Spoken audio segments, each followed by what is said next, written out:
আততায়ীর মাধ্যমে যুক্তরাষ্ট্রের president Donald ট্রাম্পকে লক্ষ্য করে গুলি চালিয়ে কি আয়াতুল্লাহ আলী খামেনির হত্যার বদলা নিতে চাইছে ইরান?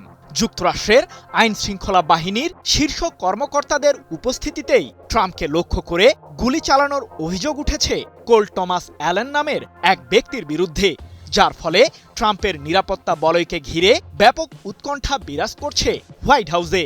এমনকি মার্কিন প্রেসিডেন্ট যেই হোটেলটিতে সে সময় উপস্থিত ছিলেন সেখানে আগে থেকেই অবস্থান করছিল সেই আততায়ী। প্রশ্ন হলো, ট্রাম্পের নিরাপত্তায় নিয়োজিত সিক্রেট সার্ভিস এজেন্টদের চোখ ফাঁকি দিয়ে কিভাবে হোটেলটিতে প্রবেশ করেছিলেন অস্ত্রধারী সেই ব্যক্তি?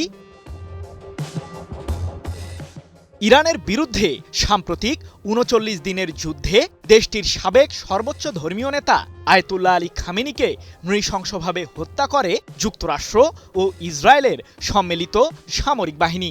সেই ঘটনার পর থেকে মার্কিন প্রেসিডেন্ট ট্রাম্প ও ইসরায়েলের প্রধানমন্ত্রী বেনিয়ামিন নেতানিয়াহুর নিরাপত্তাকে ঘিরে উদ্বেগ উৎকণ্ঠায় রয়েছে দেশ দুটির আইন শৃঙ্খলা বাহিনী। কারণটা বেশ পরিষ্কার, ইরান ছাড় দেয় কিন্তু পুরোপুরি ছেড়ে দেয় না।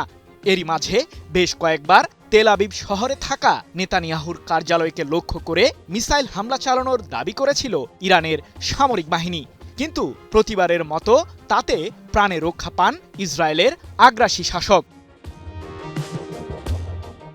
তাহলে কি খামেনি হত্যার বদলা হিসেবে ট্রাম্পের উপর পরোক্ষভাবে আক্রমণ চালিয়েছে ইরান? যুক্তরাষ্ট্রের রাজধানী ওয়াশিংটন ডিসির একটি আবাসিক হোটেলে নৈশভোজের আয়োজন করেছিল হোয়াইট হাউসে নিয়োজিত বিভিন্ন সংবাদ মাধ্যমের সাংবাদিকরা। প্রেসিডেন্ট হিসেবে প্রথমবারের মতো Trump white house correspondents association আয়োজিত সেই অনুষ্ঠানে যোগ দিয়েছিলেন। হিলটন নামের ওই আবাসিক হোটেলের অনুষ্ঠানস্থলে বিশেষ এক ভাষণ দেওয়ারও কথা ছিল ট্রাম্পের।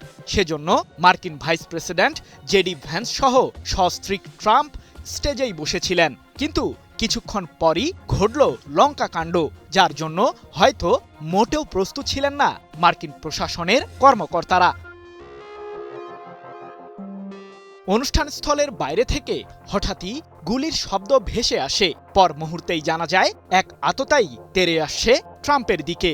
এ সময় কোল টমাস অ্যালেন নামের ওই অস্ত্রধারীর কাছে ছিল একটি শটগান ও হ্যান্ডগান সহ একাধিক ছুরি। তবে বেশি দূর আগাতে পারেনি এই আততায়ী। মূল অনুষ্ঠানস্থলে প্রবেশের আগেই মার্কিন সিক্রেট সার্ভিস এজেন্টদের হাতে ধরাশায়ী হন অ্যালেন, আর ট্রাম্পকে বাঁচাতে এগিয়ে আসে তার নিরাপত্তায় নিয়োজিত কর্মীরা। ৩১ বছর বয়সী কোল টমাস অ্যালেন যুক্তরাষ্ট্রের ক্যালিফোর্নিয়া অঙ্গরাজ্যের টরেন্স এলাকার বাসিন্দা। শিক্ষকতা পেশায় জড়িত এই আততায়ী হিলটন হোটেলে আগে থেকেই অবস্থান করছিল বলে প্রাথমিকভাবে নিশ্চিত করেছে মার্কিন সিক্রেট সার্ভিস। এই ঘটনার প্রায় ৪৫ বছর আগে ১৯৮১ সালে হিলটন হোটেলেরই বাইরে যুক্তরাষ্ট্রের তৎকালীন প্রেসিডেন্ট রোনাল্ড রিগানকেও লক্ষ্য করে গুলি চালিয়েছিল একজন আততায়ী।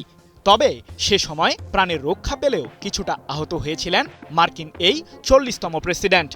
২৬ এপ্রিল এক প্রতিবেদনে এমন তথ্যই জানিয়েছে ব্রিটিশ বার্তা সংস্থা রয়টার্স।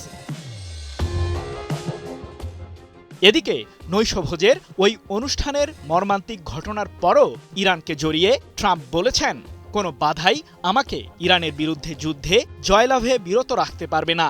যদিও আততায়ীর গুলির ঘটনার সাথে ইরানের কোনো যোগসূত্র রয়েছে কিনা সে বিষয়ে এখন পর্যন্ত আমার কাছে তথ্য নেই, তবে এই শঙ্কা উড়িয়ে দেওয়া যায় না। জেবিএস হোল্ডিংস লিমিটেড এর আগে কমপক্ষে ২ বার ট্রাম্পকে হত্যার উদ্দেশ্যে ছক সাজায় ২ জন আততায়ী, যার মাঝে ২০২৪ সালে পেনসিলভেনিয়ার বাটলার শহরে নিজের নির্বাচনী প্রচারণার সময় ডোনাল্ড ট্রাম্পকে লক্ষ্য করে গুলি চালায় ২০ বছরের একজন তরুণ। সে সময় অল্পের জন্য প্রাণে বেঁচে গেলেও কানে আঘাত পেয়ে আহত হন ট্রাম্প। সৃজন মাহমুদ, নিউজ 24।